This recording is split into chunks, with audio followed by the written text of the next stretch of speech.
그 외아들 우리 주 예수 그리스도를 믿사오니 이는 성령으로 잉태하사 동정녀 마리아에게 나시고 본디오 빌라도의 권한을 받으사 십자가에 못 박혀 죽으시고 장사한 지 사흘 만에 죽은 자 가운데서 다시 살아나시며 하늘에 오르사 전능하신 하나님 우편에 앉아 계시다가 저리로서 산자와 죽은 자를 심판하러 오시리라. 성령을 믿사오며 거룩한 공예와 성도가 서로 교통하는 것과 죄를 사해 주시는 것과 몸이 다시 사는 것과 영원히 사는 것을 믿사옵나이다. 아멘.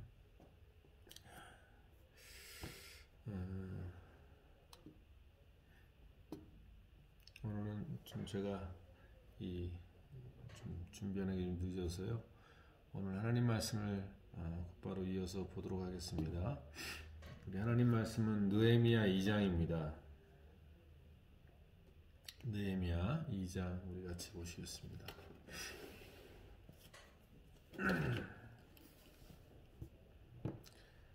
느헤미야 2장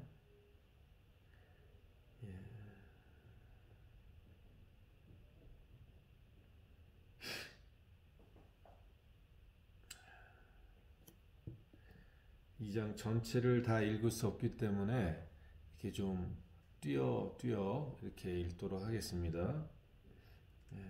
2장 1절 말씀부터 보겠습니다.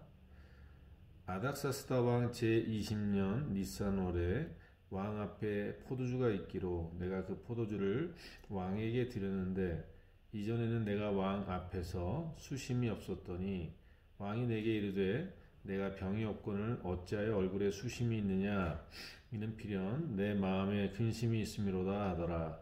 그때 내가 크게 두려워하여 왕께 대답하되 왕은 만세수를 하옵소서. 내 주성들의 묘실에 있는 성읍이 이제까지 황폐하고 성문이 불탔사오니 내가 어찌 얼굴에 수심이 없사오리까 하니 왕이 내게 이르되 그러면 내가 무엇을 원하느냐 하시기로 내가 곧 하늘의 하나님께 묵도하고 왕에게 아뢰되 왕이 만일 좋게 여기시고 종이 왕의 목전에서 은혜를 얻었사오면 나를 유다 땅 나의 조상들의 묘실이 있는 성읍에 보내어 그 성을 건축하게 하옵소서 하였더니 그때에도 왕후도 왕 곁에 앉아 있었더라.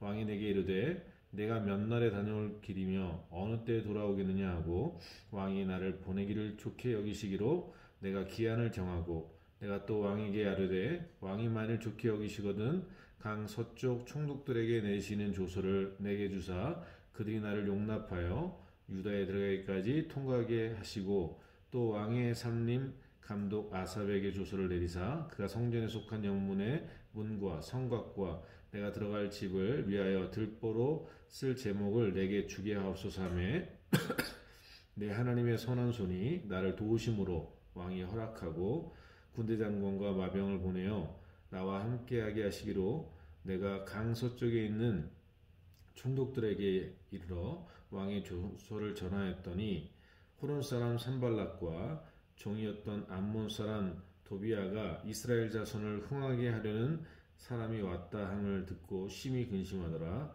내가 예루살렘에 이르러 머무른 지 사흘 만에 내 하나님께서 예루살렘을 위해 무엇을 할 것인지 내 마음에 주신 것을 내가 아무에게도 말하지 아니하고 밤에 일어나 몇몇 사람과 함께 나갈새 내가 탄 짐승 외에는 다른 짐승이 없더라. 그 다음 8절 말씀 보시겠습니다.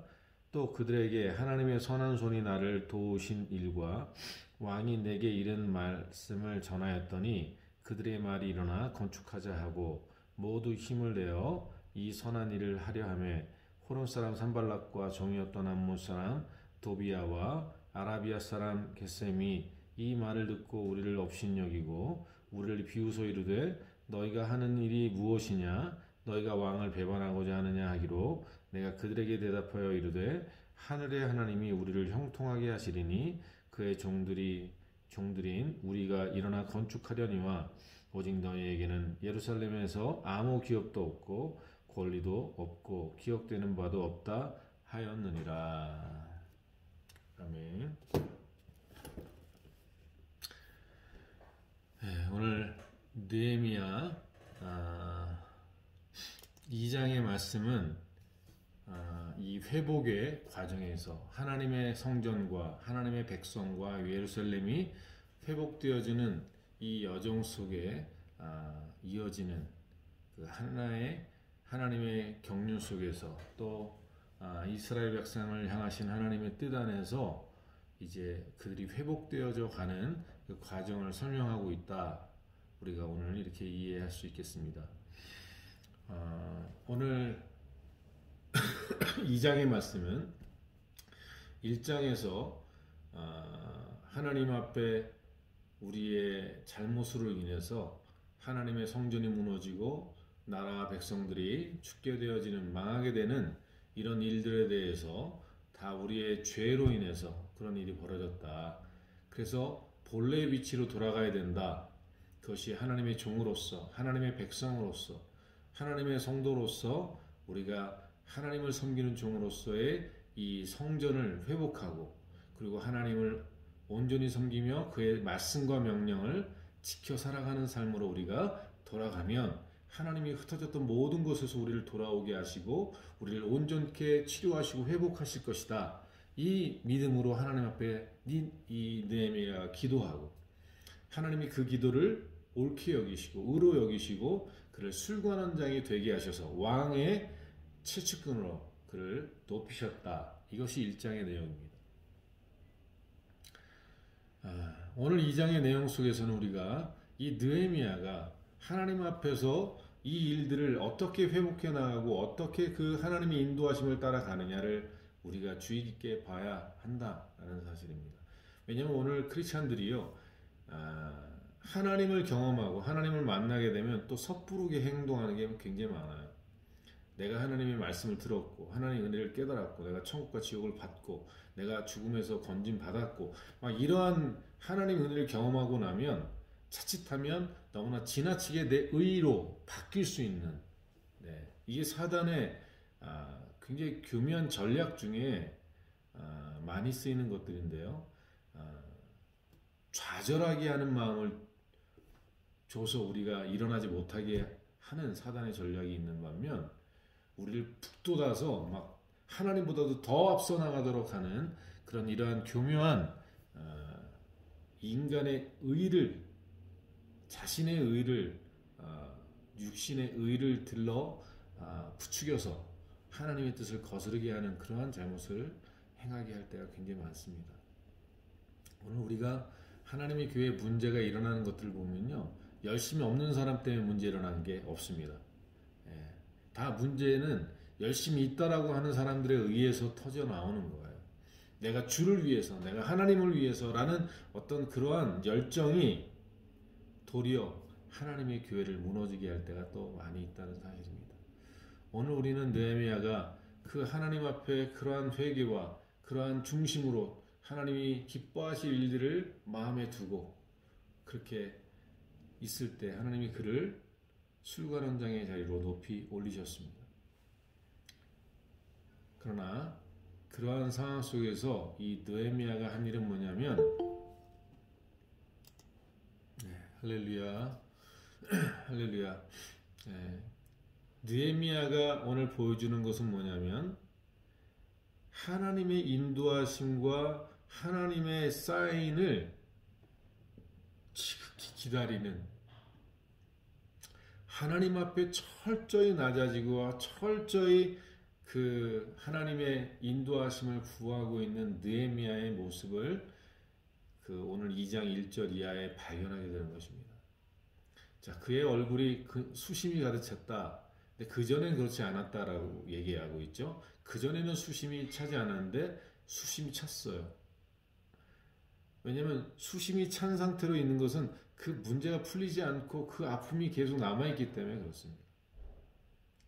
근데 그 느헤미야가 수심이 더 가득 찰 수밖에 없었던 것은 그렇게 해서 하나님 앞에 회개하고 이제 돌아가야 되고 그 회복의 과정으로 나가야 될 텐데 그 왕의 술관원장이 됐지만 진척이 없죠. 그 일에 대해서 진척이 없으니 그 속에서 신음하고 그 속에서 마음의 애통을 갖고 하나님 앞에 계속 바라보고 있는 거예요. 우리 같으면 그런 고통을 견디지 않고, 우리 같으면 그런 문제에 막 힘들어하지 않고 문제를 찾아 해결하려고 내가 나설 때가 얼마나 많냐고요. 우리는 그 문제를 풀어내기 위해서 막 기도하다가 기도로 안 풀려지면 우리 그 다음에는 사람을 찾고 어떤 조건을 찾고 그래서 그 문제를 빨리 해결하고 그 문제를 풀어내기 위해서 우리의 가진 모든 것들을 동원해서 그 문제를 풀려고 그 뜻을 해결하려고 할 때가 굉장히 많습니다. 근데 느헤미야는 자, 위치가 술관원정이 됐어요. 최측근이 됐어요. 얼마나 많은 사람이 빌붙었겠어요? 얼마나 많은 사람들이 그를 바라보고 있었겠냐고요. 그의 힘이 막강해진 거죠. 사실은 그의 말 한마디가 얼마나 힘이 셌었겠어요. 그런데 그 느헤미야가 그런 모든 것들을 내려놓고 하나님 앞에 하나님을 온전히 기다리는 그런 모습으로 서 있었다는 거예요. 이게 여러분 그 어떤 일을 하나님 앞에 하는 것보다도 더 중요하고 소중하다는 사실을 우리가 알아야 합니다. 왜냐하면 하나님이 사실은 즉각 그 회개한 날 그래 내가 너한테 그 일을 감당하게 줄게. 그리고 하나님이 그에게 모든 것을 주셔서 그 당일에 행할 수 있도록 하실 수 있는 능력이 하나님께 능히 있었죠. 근데 하나님께서는 그렇게 안 하셨어요. 느헤미야를 지켜보시고 그가 정말 그 말한 대로 하나님을 하나님 삼고 하나님을 주인 삼고 그분의 말씀과 인도하심을 따라 살기로 결단했는데 그런 삶을 정말 살아가는 것을 하나님 보신 거예요. 이전에 그가 자기의 힘으로 살아갔던 부분들이 있었다면 그 부분들이 다시 다 나타나지 않았을까? 하나님이 그것을 지켜보시는 거죠. 정말 너와 나를 경외하는지 내가 너를 알려 하심이라 아브라함에게 하셨던 것처럼 이스라엘 백성에게 하셨던 것처럼 느헤미야를 바라보시는 거죠. 근데 느헤미야는 그 아픔 속에서 끊임없이 이 해결되지 않는 고통 속에서 뭘 하냐? 하나님의 얼굴을 구하고 있는 거예요. 하나님을 바라보고 있는 거예요. 그 증거가 그 다음 구절에 나오지 않습니까? 왕이 딱 그 느헤미야에게 그러잖아요. 너 얼굴에 수심이 있는데 무엇 때문이냐? 내게 말하라. 내가 뭐든지 도와줄 수 있으면 좋겠다라고 물어볼 때 여러분 그때 야 이때다라고 덥석 그 왕의 말을 듣고 왕이요 이렇게 저렇게 해주십시오 이렇게 얘기하지 않고 하늘으로 오늘 본문에 보면 4절에 이런 말이 있습니다. 왕이 내게 이르시고 그러면 내가 무엇을 원하느냐 하시기로 내가 곧 하늘에 계신 하나님께 묵도하고 이렇게 말합니다. 느헤미야가 계속 하나님을 바라보고 하나님을 의지하고 있는데 왕이 딱 그런 얘기를 하는 거예요. 그 순간에 이야 하나님께서 나에게 기회를 주시는구나. 그리고 하나님을 탁 바라본 거죠. 하나님 이게 뭐죠? 지금 이게 기회인가요? 그리고 잠시 하나님께 묵상하고 묵도하고 그리고 하나님 주신 마음으로 이야기를 진행하는 것입니다. 오늘 우리가 정말 그리스도 안의 삶을 살아간다는 것, 하나님의 인도하심을 살아간다는 것, 성령과 동행한다는 사실, 예수 그리스도와 함께 동고동락하는 이 삶이란 이것은요, 늘 그분을 바라보고 그분의 음성에 귀 기울이고 있고 어떤 일이 탁 오면 그 순간 하나님, 주님 이건 어떻게, 그리고 늘 그분께 물어보고 묵도하며 교제하며 그게 순간순간 일어나는 일들 속에서 그렇게 행하는 거죠. 하나님은 그러한 사람이야말로 정말 하나님을 나를 경외하는구나, 나를 의지하는구나, 사람과 환경과 조건을 의지하는 것이 아니라 나를 의지하는구나. 여러분 어떠한 좋은 게 딱 오잖아요. 그러면 우리는 와 하나님 주셨어 그리고 덜썩 잡고 막 내가 계획했던 일을 막 진행하잖아요. 그러나 그런 좋은 일이 주어졌을 때에도 하나님께 물어보는 사람이 많습니다. 하나님 이거 어떻게 쓰는 게 맞아요? 하나님 이거 정말 내가 써야 되는 거 맞아요? 정말 하나님 이렇게 이것을 따라가는 것이 맞습니까? 이게 정말 좋아 보이지만 내 생각으로는 좋아 보이지만 그러나 하나님의 입장에서는 아닐 수 있다는 생각을 우리가 갖는다면, 그리고 그분의 뜻을 알기 원한다면 물어봐야죠. 하나님, 이거 어떻게 내가 수용하고 내가 이것을 따라가는 것이 맞습니까? 그것이 아무리 좋은 조건이라 할지라도 그걸 돌아볼 수 있어야 됩니다. 우리는 내가 볼 때 내게 유익이고 좋다라고 보면 그건 무조건 하나님 뜻이고 하나님 허락하셨다라고 생각합니다. 네, 그때에도 우리는 하나님께 물어봐야 합니다. 이게 하나님을 경외하는, 그리고 하나님을 기쁘시게 하는, 하나님을 하나님 되게 하는 그 믿음의 사람의 길이다. 하나님은 그러기 때문에 오늘 그 왕의 눈에 들게 하고 왕이 그것을 보게 하고 그에게 말하게 되는 거예요. 에스더가 왕에게 나아갈 때 호를 들고 나가잖아요. 사실은 부르지 않은데 가면 죽을 수밖에 없는데 죽으면 죽으리라고 에스더가 갑니다. 근데 그때 그 왕이 에스더를 보고 하는 말이 그렇습니다. 그를 딱 보고 느낀 게 뭐냐면 너무 아름다워 보이는 거예요. 너무나 좋아 보이는 거, 너무나 여신이 나타난 것처럼, 정말 너무 보고 싶었던 사람을 만난 것처럼 그 마음이 격동하게 된 거죠. 왜 가지 못했겠습니까? 호를 주지 않으면 죽는데, 부르지 않았는데, 그럼에도 불구하고 갔을 때 하나님이, 사실은 안 좋은 감정이 들 수도 있잖아요. 뭔가 기분 나쁜 일도 있을 수도 있잖아요. 근데 보고 그 마음이 너무나도 에스더를 사랑하는 마음이 생기고 너무나도 아름답게 여겨지고 보고 싶은 그런 마음이 드니 부르게 되고 호를 주고받게 되는 거죠. 이런 일들이 사실 하나님의 은혜요 감동이죠. 이게 모든 하나님의 손길이 역사라는 사실을 여러분, 그 다음 느헤미야가 믿음으로 그 모든 여정 속에 하나님의 손길을 인정하고 따르는 모습이 나옵니다. 두 번째로 보면 8절 말씀이 이렇게 나옵니다. 왕이 살림감독 아삽에게 조서를 내리고 그가 성전에 속한 영문의 문과 성막과 내게 들어갈 집을 위하여 돌보를 쓸 제목을 내게 주게 하옵소서 하며 내 하나님의 선한 손이 나를 도우심으로 왕이 허락하고. 이 한 문장 안에 얼마나 위대한 믿음의 또 우리 신앙의 본이 보이는지 모르겠어요. 지금 그렇게 구했죠. 사람에게 그 얘기를 했어요. 그러나 그 모든 것에 이를 도우시는 하나님의 손을 얘기하고 하나님의 손이 도우심으로 왕이 허락하게 됐다. 왕이 허락하고 안 하고는 사실 하나님의 손에 달려있다. 이게 믿음입니다. 아무리 저 사람이 어떻게 한다 할지라도 하나님의 손이 함께 하시는데 우리를 넘어지게 할 수 없다.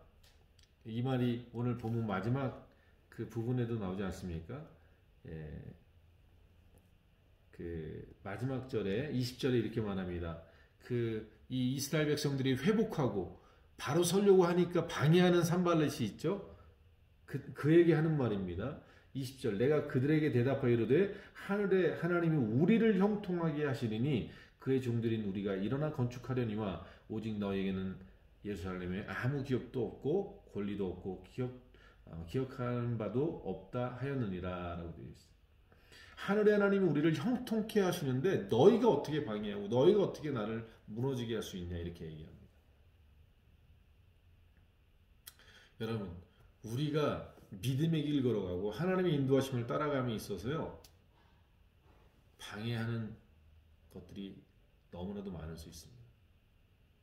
그때 믿음의 사람들은 그때 부딪혀오는 풍랑, 부딪혀오는 시련, 부딪혀오는 어려움 속에서요, 하나님이 함께 하시는데 저들은 우리의 밥이다.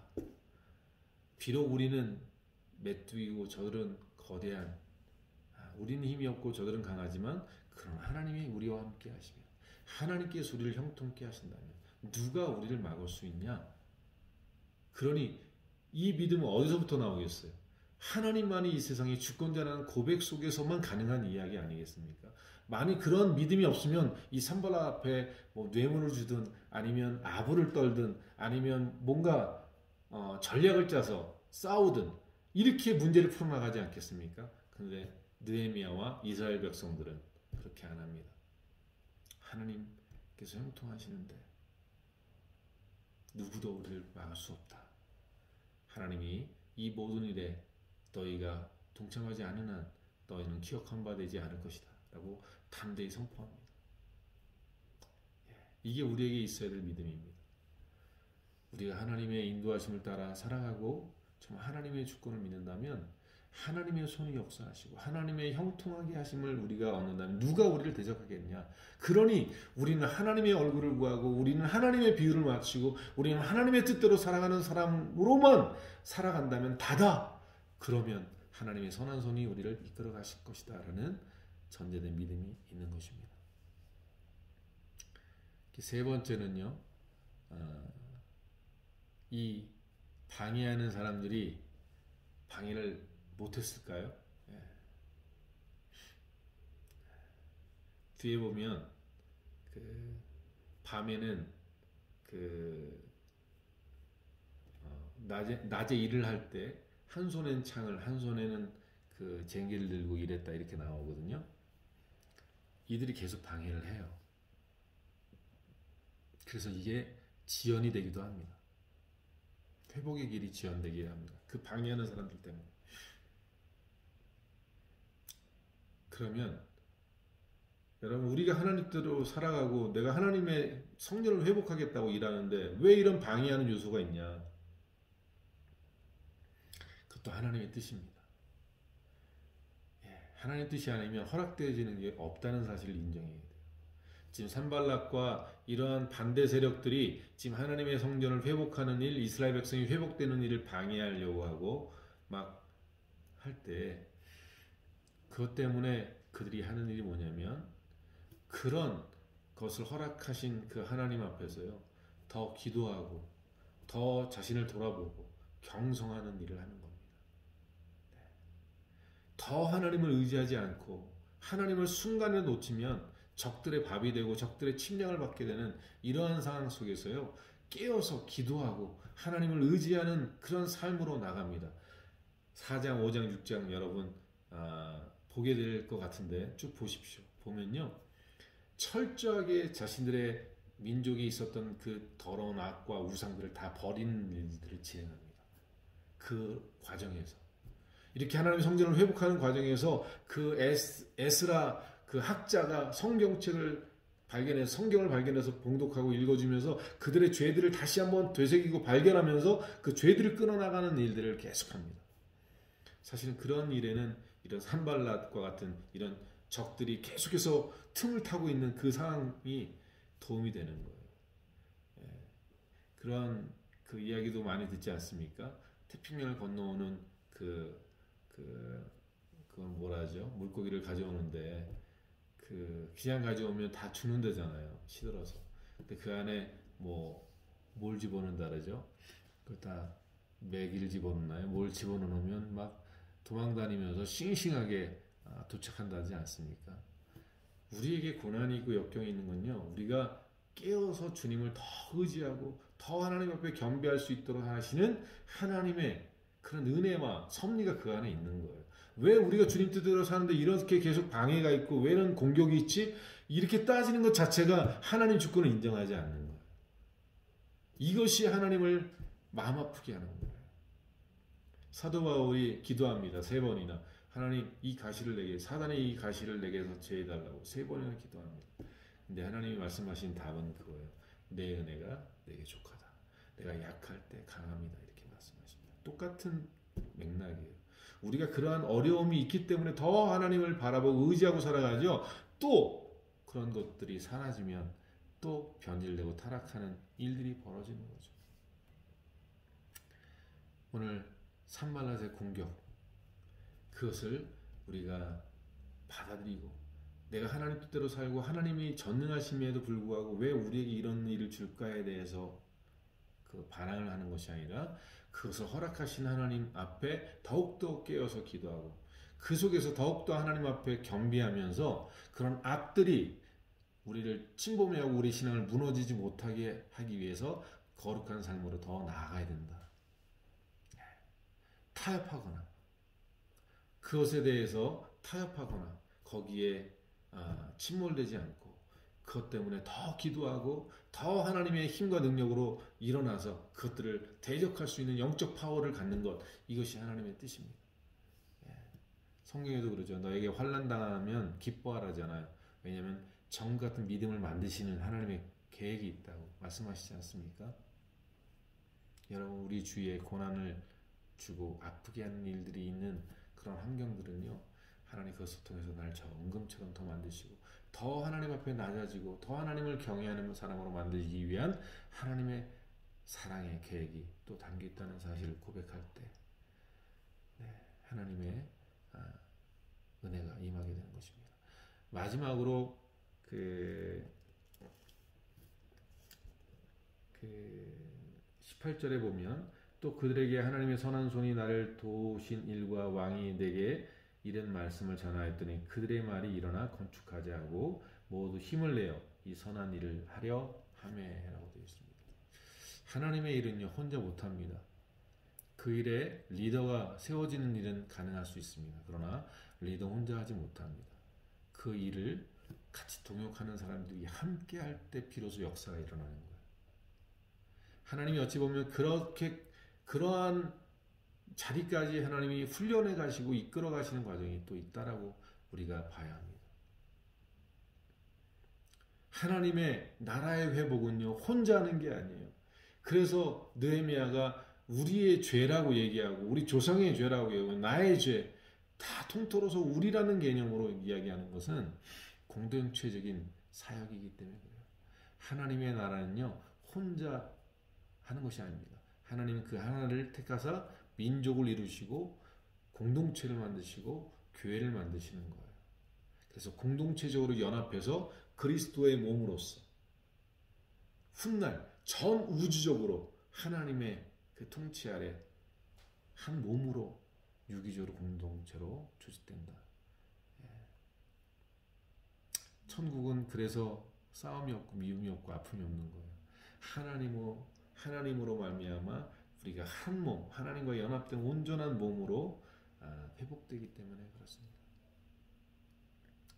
사랑하는 성도 여러분, 정말 우리가 이러한 느헤미야의 하나님의 나라를 회복하고자 하는 그 마음에 그 성도들이 함께 모여서 그 일을 이뤄냈던 것처럼 얼마나 느헤미야 마지막에는 아름다운 내용들이 있는지 몰라요. 거기에 하나님 앞에 충성했던 사람들의 가문과 자손과 그 이름들이 쫙 기록되어 나옵니다. 마치 생명책에 기록된 이름처럼. 정말 우리 한신교회가 그런 교회가 됐으면 좋겠습니다. 하나님께서 김동환 목사를 통해서 한신교회가 정말 초대교회 같은 교회가 되어져서 하나님이 정말 세우고자 했던 그리스도의 몸된 교회를 예루살렘의 그 원형을 우리가 회복하고자 하는 그 열정을 김동환 목사를 통해서 선포하게 하시는 하나님이 우리 전사님들과 우리 성도님들이 함께 연합해서 그 일을 해나갈 때 그 일을 방해하는 일이 있고 어려움이 있겠지만 그럼에도 불구하고 우리는 하나님의 살아계심과 전능하심을 신뢰하면서 걸어갈 때 하나님이 이것을 기뻐하시고 역사하실 것입니다. 이러한 은혜가 우리 모두에게 있기를 간절히 축원합니다. 기도하겠습니다. 좋으신 하나님 아버지 감사합니다.